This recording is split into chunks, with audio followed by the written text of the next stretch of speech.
So once I've finished all my range of movement tests and my relevant neurological tests, I'll have the patient or Bonnie laying down on the table face down.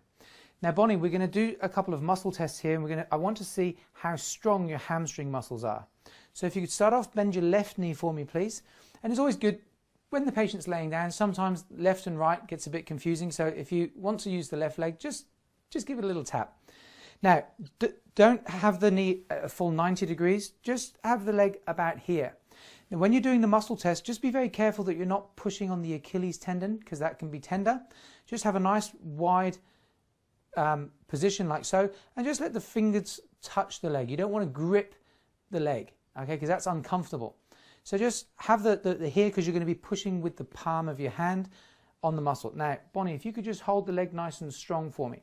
So this test is just establishing that there's good power, good strength in the leg. Now, if you have a young patient or an elderly patient, you may not need to push nearly as hard, okay, because it's not a wrestling match. With a muscle test, really, it's not so much how much overall strength they have, it's the speed of response. Just relax there for me, Bonnie, please, and then we'll test the other side. If you have a stronger patient, maybe someone who's not quite so sure about the whole principle of muscle testing, you can always demonstrate to them just how strong they are to start with. So hold nice and strong for me, Bonnie.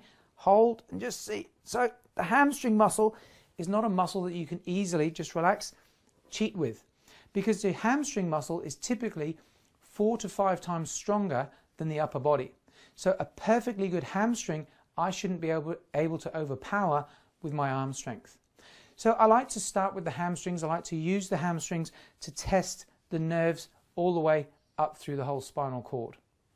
So Bonnie, what we're going to do now is we're going to try and locate where the stress is coming from that may be affecting your health.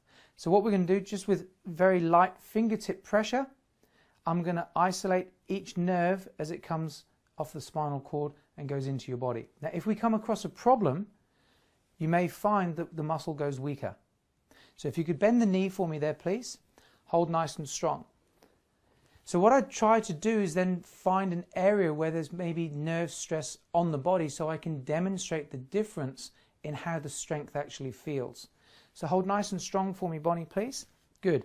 So then we'll start off with the coccyx nerve on the left, the coccyx nerve on the right, the sacral nerve on the left, the sacral nerve on the right. Okay, so here we can demonstrate a weakness. Okay, now how does that feel, Bonnie? No strength at all. No strength at all. Now, let me explain how that test works, because you see, for a lot of people, it will be the first time they've experienced something like this, and they're thinking, gee, what happened? What are they doing? Is it a trick? Is it, smokes and mirrors? Now, Bonnie, imagine you're having a conversation with somebody and someone else comes and puts their hand on your shoulder.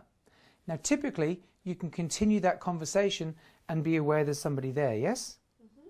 So always ask the patient if they understand. Yeah, of course, that makes sense.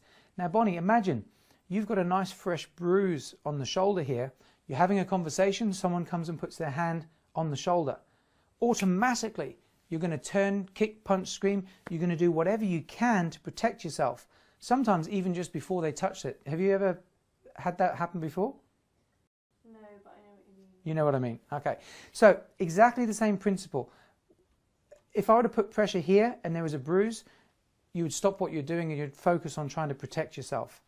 When I put pressure here on the sacral nerve, exactly the same reflex is in play.